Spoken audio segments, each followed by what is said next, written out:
Misterio, enigmas, conspiraciones, archivos secretos de El Heraldo de México.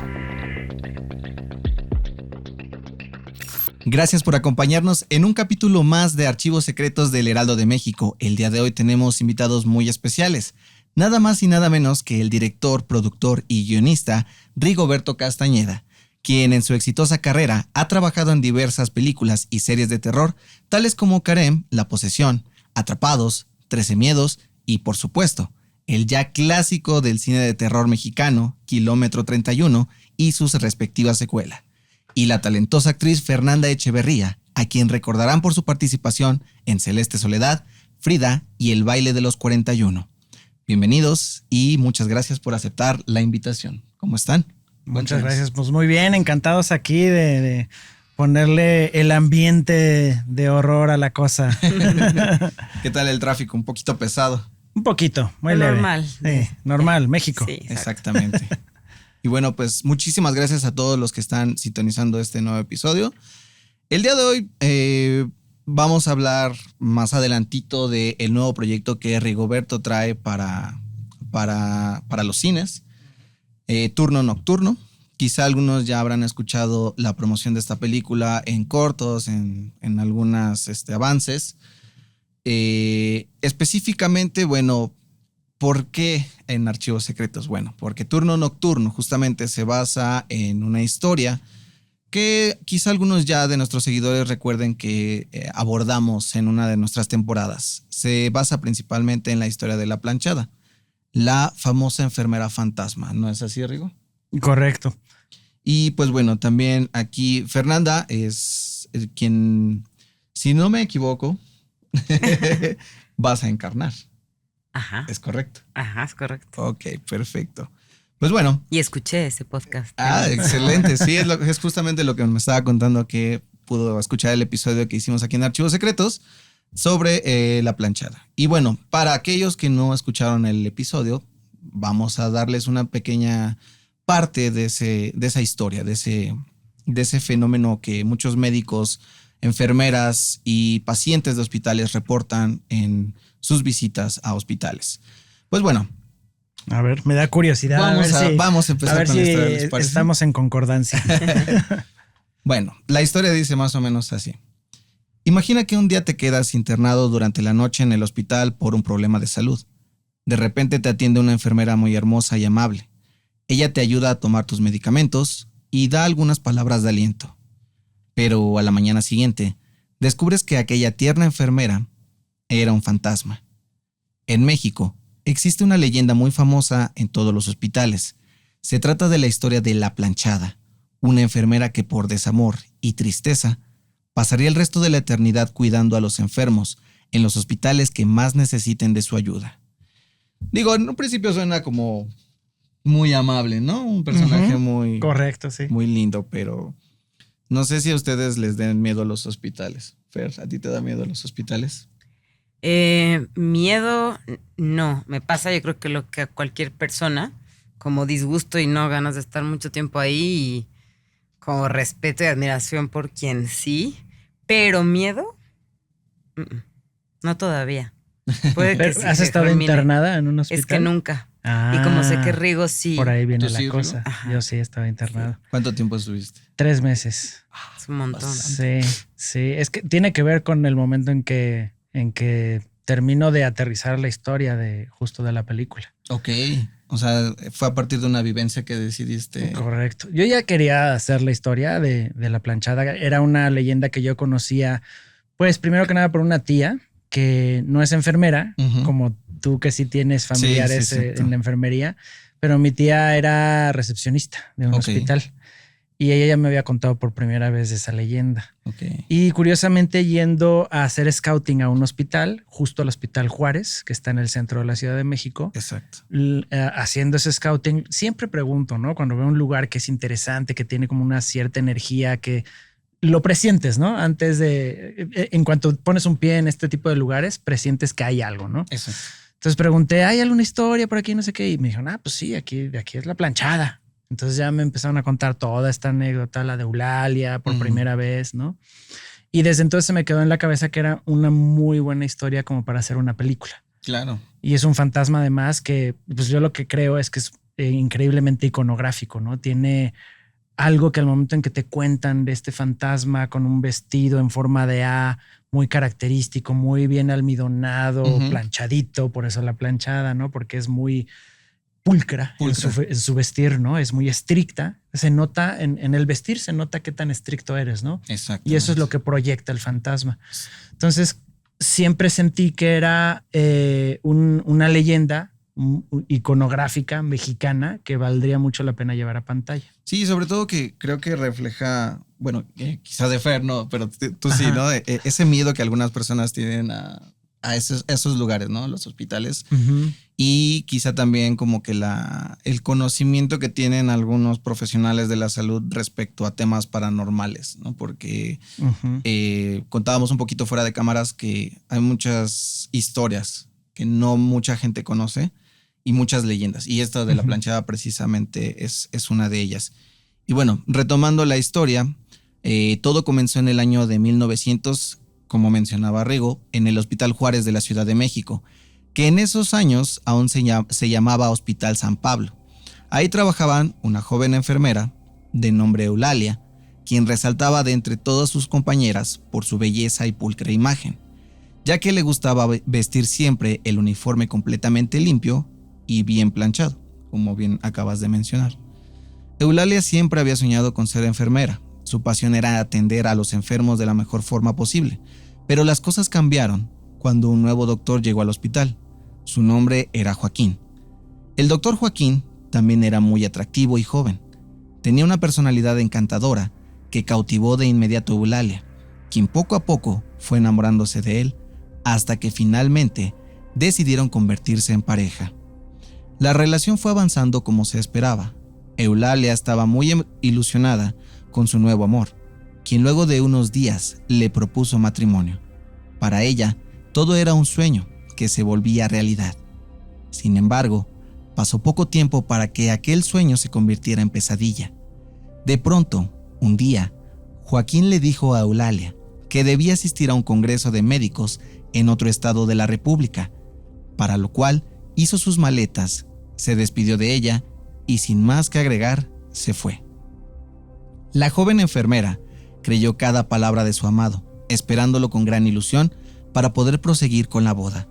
Cuenta la leyenda que un joven enfermero que pretendía a Eulalia desde ya hace mucho tiempo, un día decidió invitarla al cine, pero ella lo rechazó como siempre, incluso un poco más firme de lo normal debido a su compromiso con Joaquín.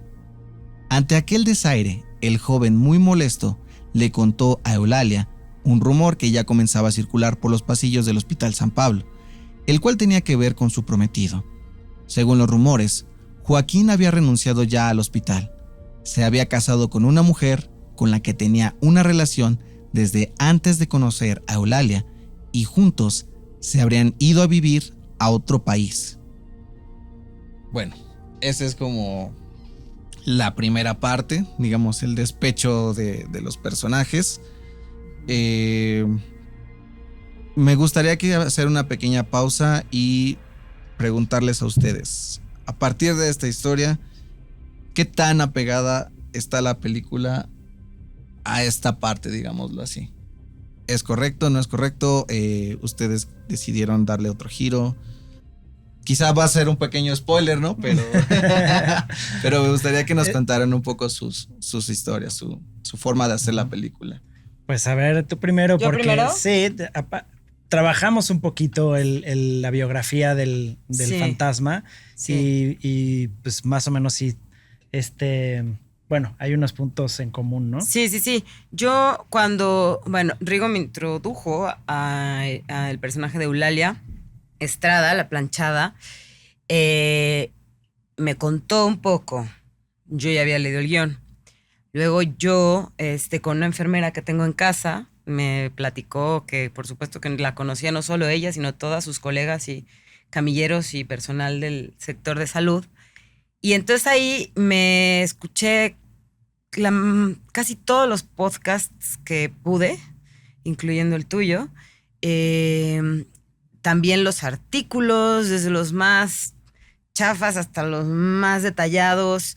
Y a mí me gusta mucho como esa cosa de la... cómo se llama? De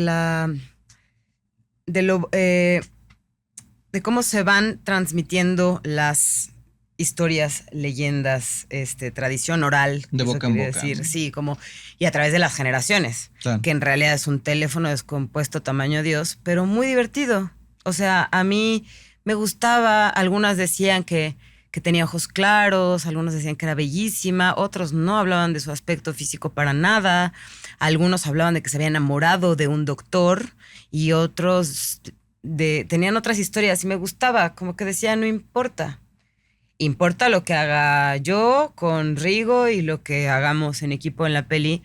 Y me gustaba mucho pensar, más bien, me gustaba mucho que el guión de Rigo ponía mucho hincapié en la complejidad de este personaje desde su existencia en la tradición oral. Es decir, es una mujer que es enfermera, es cuidadora, le haya pasado lo que sea que causó la muerte, ahora es el fantasma, ¿no? Y es una figura que provoca mucho respeto y una sensación de seguridad de que ande por ahí. Había algo que yo pensaba que era, si les preguntabas a los del Hospital Juárez o a cualquier hospital, ¿les gustaría que ya no estuviera esta fantasma? Y me gustaba pensar que dirían, no, está bien. O sea, mantiene cierto orden, mantiene que es la gran maestra de la disciplina, hay que hacer caso, ¿no? Porque tampoco la quieres hacer enojar o que pasen cosas, tampoco es grato, supongo, que se te aparezcan cosas, ¿no? Ese tipo. Pero me gustaba esa atmósfera como peligrosa y respetuosa, pero de cuidado que tenía. Entonces son varias acepciones, ajá. Casi como, bueno, ahorita que acabas de mencionar, le tienen cierto miedo y respeto, ¿no? Como si fuera una especie de santo. Sí, ¿no? sí. Digo, Ándale. No me quiero meter en temas religiosos. Pero de acuerdo, pero un tanto, no También sé. se tocan en la película. ¿no? Sí, okay. Sí. Excelente. ¿Y tú, Rigo, cómo ves esta parte de la historia? Pues mira, traté de, como por ejemplo en Kilómetro 31, tomamos parte de la leyenda de La Llorona y la transformamos un poquito, la modernizamos y la juntamos con otra leyenda que en realidad no existía, que era la de el niño del Kilómetro 31 en la carretera al desierto de los leones, ¿no? Que hoy en día sí ya es una leyenda que la gente creó a partir de la película, cosa que es muy curiosa, pero que me encanta, ¿no? Qué bueno que suceda eso. Pero me di cuenta que a partir de llevar una leyenda que es tradición oral a la pantalla grande, empiezas a crear realidades alrededor de un mito que se cuenta de boca en boca. Entonces, una de las cosas que intenté hacer fue escuchar lo más posible lo que dice la gente, tratar de amalgamar todas las vertientes de la historia, que a grandes rasgos son dos grandes vertientes, que es la enfermera que ayuda al paciente, la enfermera que está ahí para cuidarlo, la enfermera que se da cuenta que falta algo y que remedia eso, subsana un error o ayuda a algún paciente, y la enfermera que es castigadora de las otras enfermeras o de los doctores que no hacen bien su trabajo. Entonces esas son las dos grandes vertientes. Independientemente del background, que por ejemplo es lo que acabas de leer, es de dónde viene, de dónde surge, por qué es quien es, que esa parte también está en la película, pero la intenté dejar un poquito más como que el espectador la construya solito en su cabeza. No está tan explícito. Y creo que es algo de lo interesante de el buscar una leyenda, las razones de una leyenda o de una historia o de un alma en pena en general, ¿no?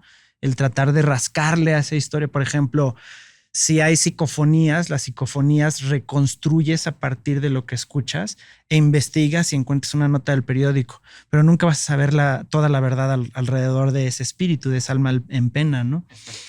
Esa sensación que siempre tenemos de un alma en pena, de una leyenda, de un fantasma, es la que quise tratar de llevar a la pantalla. Y que de alguna forma, como bien son las leyendas, la gente va añadiendo cosas o quitando, ¿no? Va transformando quizá la historia. A veces una leyenda surge de una forma y termina en algo totalmente distinto. Algo distinto. Llámese La Llorona, llámese esta historia, por ejemplo. Pero al mismo tiempo sentía que hay que tenerle respeto a lo que la gente dice, ¿no?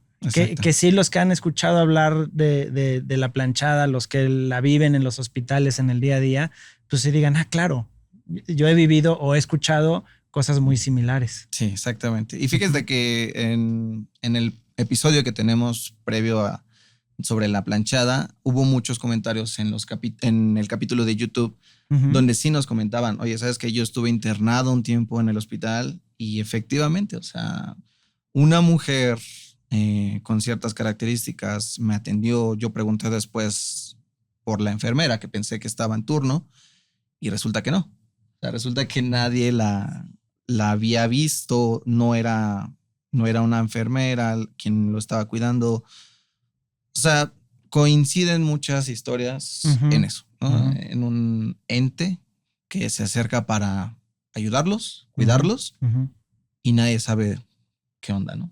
Y también en ese sentido es una leyenda bien interesante, porque normalmente cuando hablamos de casa embrujada, fantasmas, cosas por el estilo, son espíritus que, si te fijas, quedan en cuanto mueren en una sola emoción. Son unidireccionales, digamos, ¿no? La emoción está en la tristeza, en la rabia, en la venganza. No, es solo una emoción la que prevalece. En la planchada no.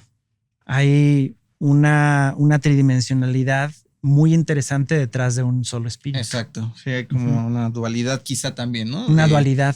Es buena para unos, pero es malo para otros. O bueno, no quiero decir malo, sino tanto rigurosa, ¿no? Como bien mencionaba Fer, ¿no?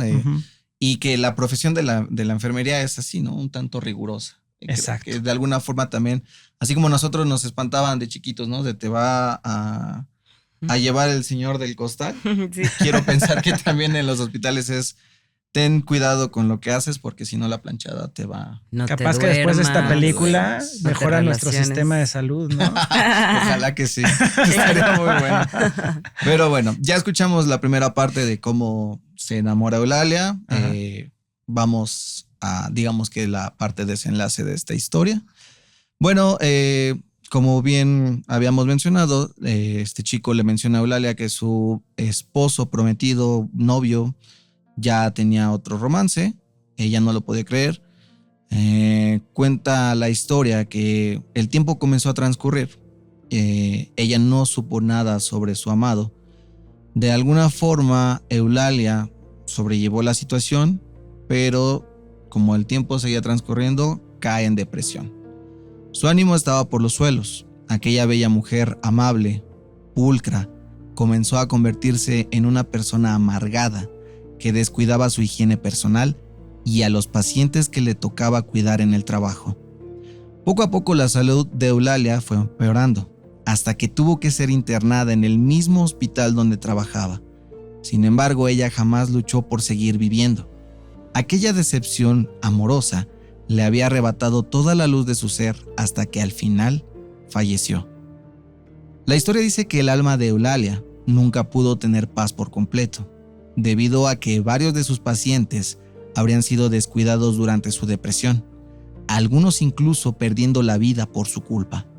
Esto haría que el espíritu de la enfermera anduviera rondando por los pasillos del ahora llamado Hospital Juárez, intentando ayudar a todo aquel que lo necesite. Y pues bueno, es justamente ya lo que habíamos platicado ahorita de esa dualidad, ¿no? Un alma que termina en pena porque pues le rompieron el corazón. Como bien comentaba Fer, es muy complicado juzgar a una persona, ¿no? Y creo que la historia de Eulalia también, y no me dejarás mentir, Fer, es eso, ¿no? Es complicado juzgar los actos que comete una persona a partir de sus sentimientos. Siento yo que la historia de Eulalia refleja esas penas amorosas y que por alguna triste vivencia pues terminan siendo catastróficas. y lleva a una persona a convertirse en un ser despiadado. O un fantasma, ¿no? Despiadado.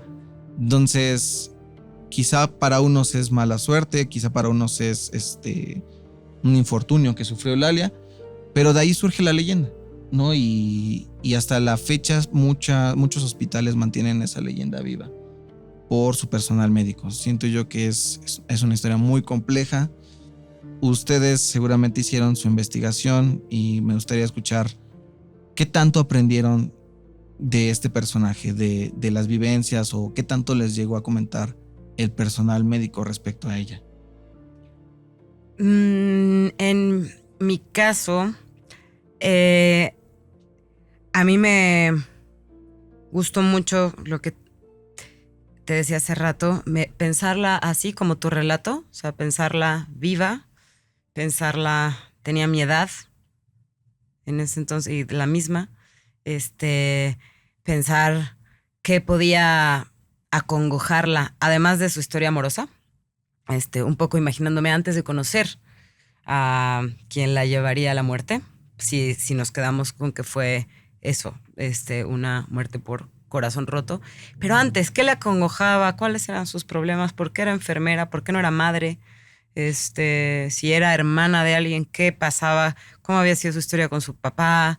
¿Qué la había llevado a la vida que tenía en ese momento para que, como acabas de decir ahorita,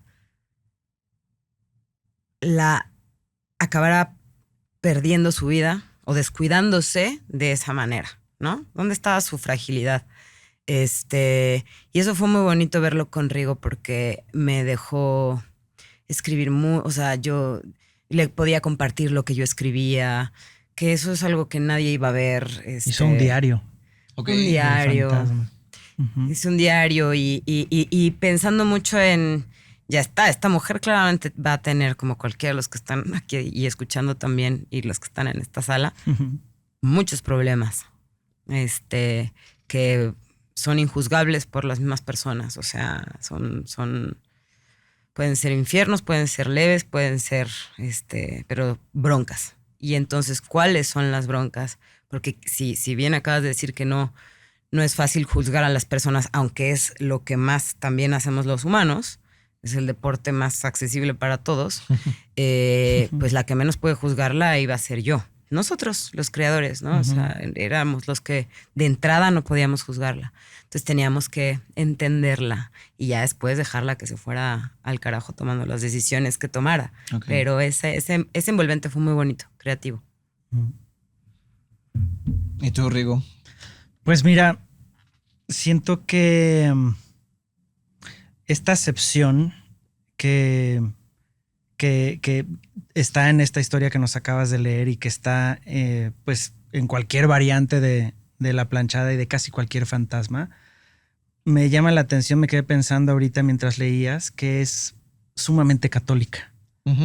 Que a final de cuentas, si tú abres la Biblia, no vas a encontrar ninguna parte en que hable de que los fantasmas en sí per se, como eso, como una entidad, un espíritu que se aparece en algún lugar porque está encerrado en ese lugar, no se habla como tal de este fenómeno, ¿no? Pero sí se habla del purgatorio.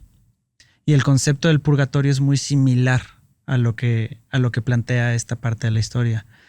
Ella dejó de cumplir con lo que era lo más importante desde su perspectiva laboral, sí, ¿no? Que a final de cuentas, como a muchos nos pasa, eres lo que trabajas, ¿no? Y ella se convirtió en lo que trabajaba. Y esa obsesión la traicionó y la llevó a serle infiel a lo que era ella misma. Y eso la dejó en una posición de purgatorio. Okay. Y es la entidad fantasmal que se traduce de esta manera, ¿no? Con estas características tan especiales, que al mismo tiempo es absolutamente ambigua. Que sí, te voy a ayudar, pero también ten cuidado porque te puedo hacer algo. Puedo castigarte. Es un ente vengativo de alguna manera, ¿no? Y celoso. Tiene celos de ciertas personas que están vivas y que pueden hacer cosas que ella ya no puede. Entonces el que no lo hagan bien, el que no hagan su trabajo como debe de ser, le da unos celos impresionantes y por eso reacciona como reacciona y hace lo que hace. Y que fíjate que hay muchas historias, ¿no? De fantasmas que justamente tienen como ciertos celos, ¿no? No voy a decir Ghost, la sombra del amor, ¿verdad? Porque es como que el ejemplo más cinematográfico que viene a mi mente. Pero sí, efectivamente, creo que esa sed de venganza quizá es un tanto como que la forma en cómo vemos a los fantasmas, ¿no? De te voy a espantar porque morí de forma trágica, etcétera. Pero bien la historia de la planchada te da, a mi entender, y no sé ustedes qué opinen, cierta luz de esperanza. ¿Por qué? Porque, como les comentaba hace un momento, mi madre me lo contó y ella es enfermera de profesión. Me decía, es que ¿sabes qué? O sea, el hecho de que ella esté cuidando a los enfermos que a veces nosotros ya damos como por enfermos terminales, como que ya no les queda más, te da a entender que todavía hay algo que se puede hacer. Te da a entender que tú quizá estás perdiendo la fe, bien mencionabas, ¿no? Una persona católica quizá. Tú como personal médico de alguna forma te llegas a insensibilizar, ¿no? Frente a la muerte, frente a las tragedias, correcto, frente exacto, a todo eso. Y digo, esto es México, ¿no? Quizá la historia de la planchada es como que un concepto muy, muy local, muy, muy de nosotros, ¿no? De decir un fantasma es el que te va a dar la esperanza. A mí me resultó bastante curioso porque dije, bueno, qué casualidad que no estamos hablando de ángeles, ¿no? De santos que bajaron para ver al enfermo, sino un fantasma. ¿Por qué? Porque pues, es México, ¿no? Y aquí Día de Muertos, exacto, y todo eso, sí, ¿no? Sí. Creo que también, y no sé ustedes qué opinen, es justamente eso, es como que una luz de esperanza. Y aquí me gustaría, Fer, que nos contaras tú un poquito de cómo sentiste precisamente encarnar a esa persona. O sea, ¿la sentiste más por el lado como un fantasma o en realidad como un ser que podía ayudar a las personas? Bueno,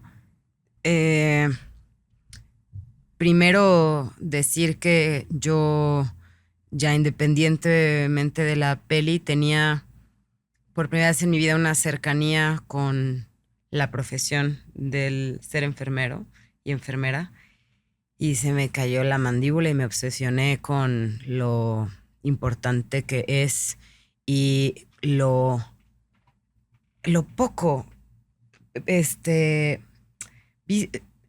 lo poco que se habla de eso en la conversación como general. Es además, en el caso de las enfermeras que yo conocí, que eran más para gente mayor, dije, el sector más ensombrecido, y me obsesioné con el trabajo que es. O sea, no por noble, sino por que debería ser mucho mejor pagado.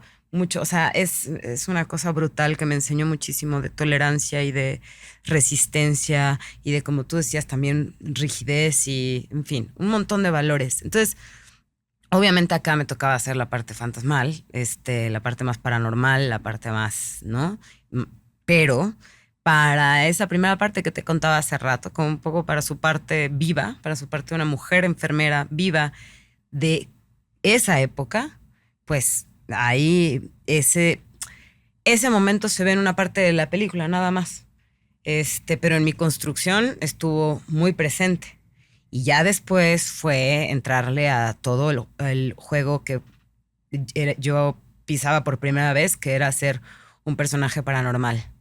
Y ese lo hicimos en equipo entre Rigo, Roberto Ortiz, Ana Flores, que son los maquillistas, la vestuarista Bárbara, y yo. O sea, fue así. Y ahí es que se volvió fantasma, y ahí es que se volvió, sí, fantasma, monstruo, ente, ¿no? Personaje ya paranormal. Es decir, tuviste que vivir una vida primero para ya después poder encarnar al fantasma. Sí, ¿no? porque creo que eso estaba muy dicho entre Rigo y yo, y desde lo que lees. O sea, una cosa de... Es una mujer que da miedo, pero que es respetada. ¿Por qué es respetada? ¿Por qué no solo da miedo? o al revés, ¿me entiendes? Entonces sí había que imaginarla y vivirla viva y después todo lo demás, como un proceso largo y profundo que fue bien rico y que no siempre se tiene la oportunidad de hacer en lo audiovisual. Ajá. ¿Tú, Rigo, cómo lo ves? ¿Como un, un fantasma o un ser de luz? ¿O cuál fue tu perspectiva de este personaje cuando lo ideaste? Pues sí, un fantasma, hacer un fantasma totalmente iconográfico, que fuera reconocible dentro del panteón mexicano de historias de horror y de fantasía y de monstruos, etcétera, etcétera. Que a final del día, una de las intenciones de hacer esta película y de hacer el sello de horror con el que estamos haciendo esta película, que es La Castañeda, es generar un bestiario de criaturas en el cual nos reconozcamos como mexicanos y veamos que tenemos un bagaje cultural de horror mucho más grande de lo que todo el mundo cree, ¿no? Sí. Que, por ejemplo, hace un momento hablabas de lo mucho que nos identificamos con el Día de Muertos. Pero me llama la atención que cuando vas al desfile de Día de Muertos sí ves mucha catrina, mucha calavera tal, pero también ves vampiros, también ves zombies, también ves otras cosas que son importadas, ¿no? Claro. Que no son tan increíblemente nacionales. Entonces, creo que hay muchas historias que contar. En cada rincón del país, de la ciudad, hay diferentes historias, hay diferentes entidades que valen la pena sacar a la luz. Y esa fue una de mis principales motivaciones para llevarlo a ese punto, ¿no? Y ponerlo en su lugar, porque aparte siento muy padre el universo en el cual se cuenta la historia. Okay. El universo de la enfermería, ¿no? Sí. Nos pasó algo muy bonito que fue, hemos tenido 2 funciones de la película. Una fue en el Festival de Morelia y otra en el Festival Mórbido. Y en el de Mórbido llegaron varias enfermeras que querían ir a ver la película porque ya sabían de su existencia y tenían mucha curiosidad. Sí. Y nos gustó muchísimo sus reacciones, ¿no? Que pues al final tuvimos preguntas y respuestas con la audiencia. Y me acuerdo perfecto como una enfermera se paró y nos dijo: muchas gracias por voltearnos a ver. Okay. Muchas gracias por contar una historia que es de nosotros, de nuestro universo, de las enfermeras, y que se ve que sí lo vieron y sí lo estudiaron y sí se clavaron en ver cómo es nuestra vida. Y la señora rompió en llanto en ese momento y fue algo que ya con eso ya valió la pena todo. Sí, completamente.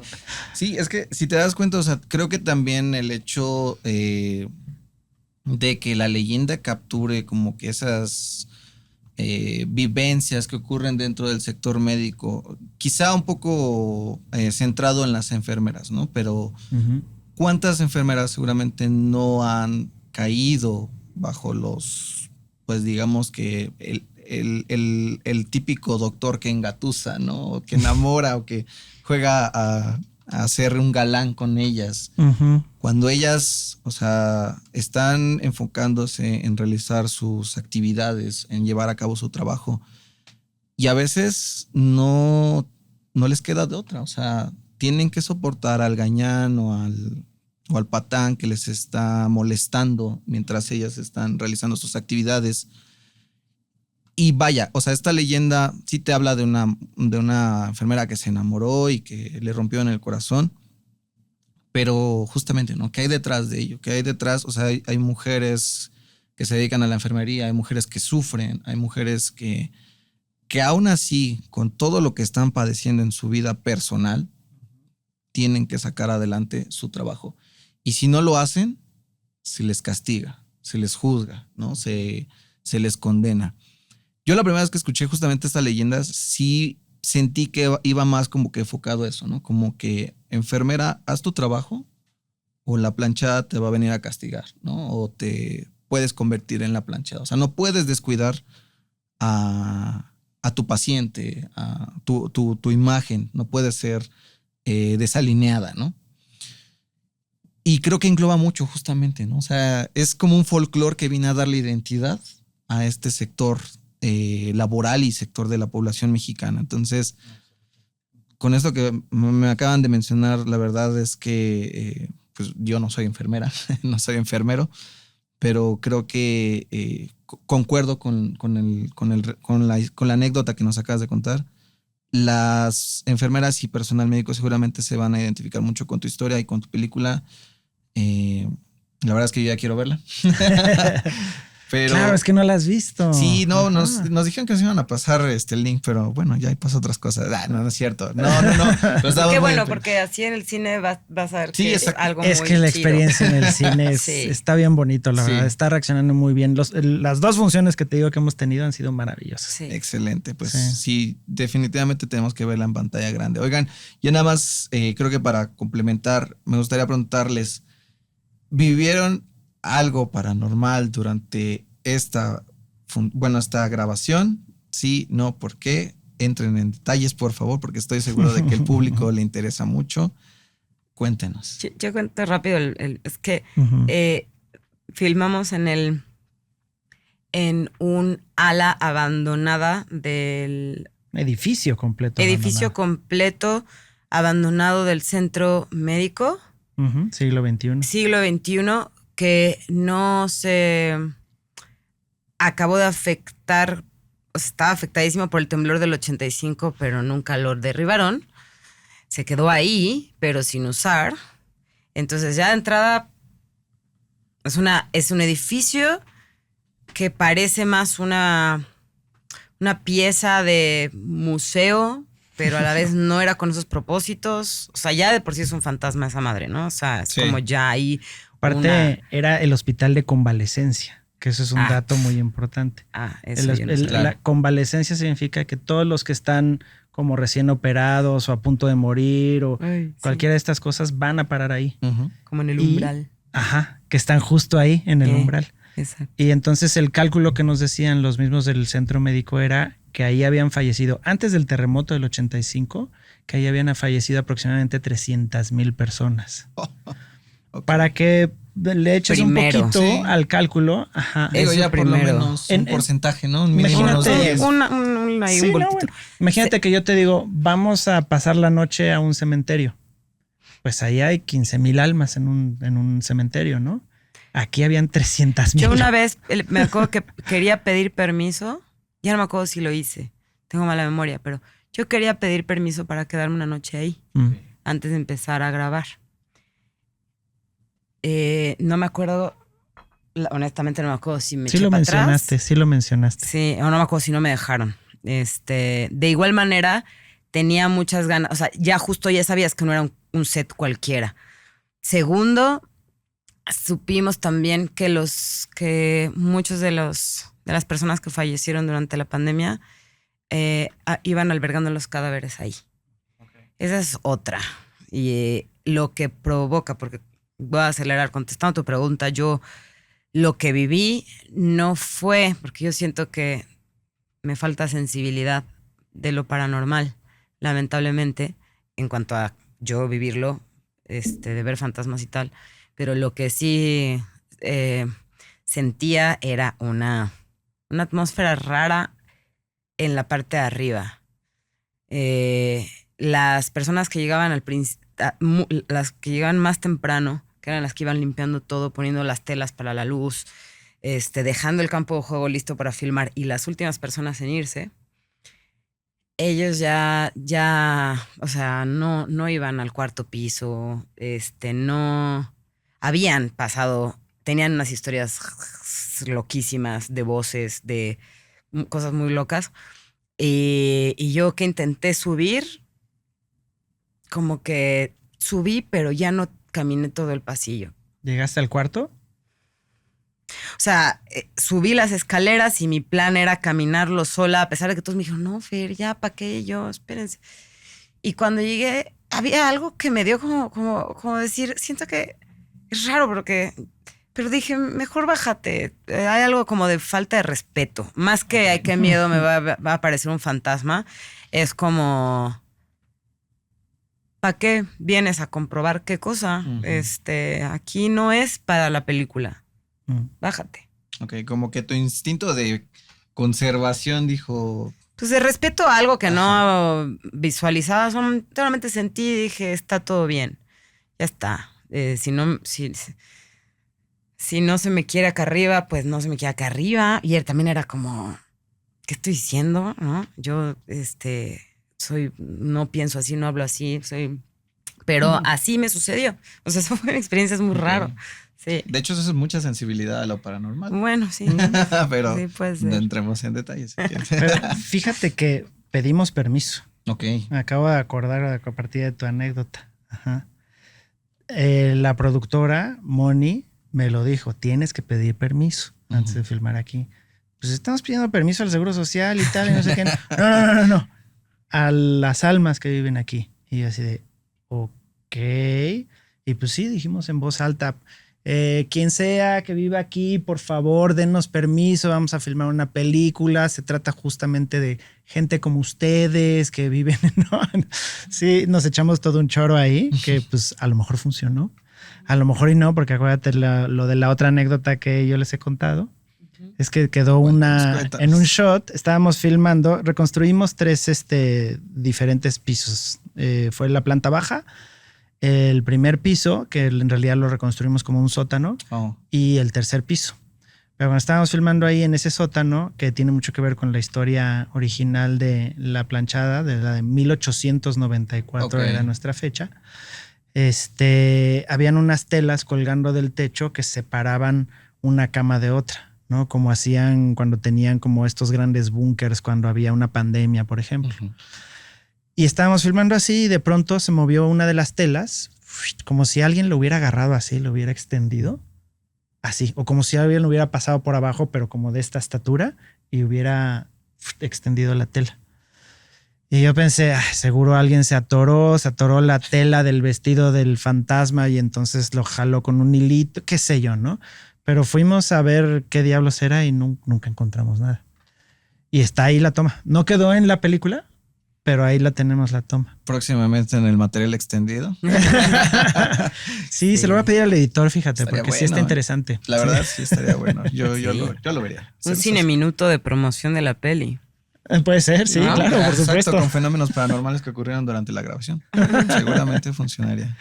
Chicos, pues muchísimas gracias. Lamentablemente ya se nos terminó el tiempo, pero nosotros podríamos seguir horas y horas hablando de eventos paranormales, de grabaciones de cine, de películas. Sin embargo, pues bueno, ya se nos acabó el tiempo. Me gustaría que invitaran al público a ver la película, todos esos detalles que quieren mencionar, en qué salas, quiénes son los protagonistas, lo que puedan, por favor, se los agradecería muchísimo y estoy seguro que nuestra audiencia también. ¿Yo primero? Ok. Pues bueno, estrenamos el 5 de diciembre en cines, en todas las salas de cine del país, desde Tijuana hasta Mérida, pasando también Cozumel, no nos olvidemos de Cozumel, por todo el centro de la República. Cualquier sala de cine está muy bien ahí, a donde puedan ir, a su favorita. Y bueno, Fernanda Echeverría, Paulina Gaitán, Tony Dalton, Patricia Reyes Espíndola, Azul Guaita, Pati Maqueo, Enoc Leaño, Carlos Valencia, Carlos Aragón, David Friedman y ya. Y Adriana Llabrés. Adriana Llabrés. Y los Cuautli. Que se nos olviden. Cuautli. Y los que se nos hayan ido, pues nada, pero vayan a verlos, están geniales todos. Vayan al cine. Excelente. Pues, sobre todo, ¿sabes qué? Ver películas mexicanas. Claro, que eso que acabas de mencionar hace unos momentos de rescatar el folclore, de leyendas, de monstruos, de todo esto que México ofrece, es algo que también en este podcast intentamos hacer, porque en podcast te encuentras infinidad de historias gringas, ¿no? Sí. Apariciones, sí. Sucesos paranormales, etcétera. Pero hay una cantidad de historias mexicanas que no se han contado o que definitivamente no le han puesto foco, que te vas para atrás, de verdad. Entonces, concuerdo mucho contigo. Pues excelente. Ya lo escucharon a Rigo y a Fer. Vayan a ver Turno Nocturno este 5 de diciembre. Pues muchísimas gracias por habernos acompañado. Les agradezco mucho por aceptar la invitación. Y a ustedes por escuchar este nuevo episodio de Archivos Secretos. Yo soy José Mata y nos escuchamos en el siguiente archivo por descubrir. Hasta la próxima.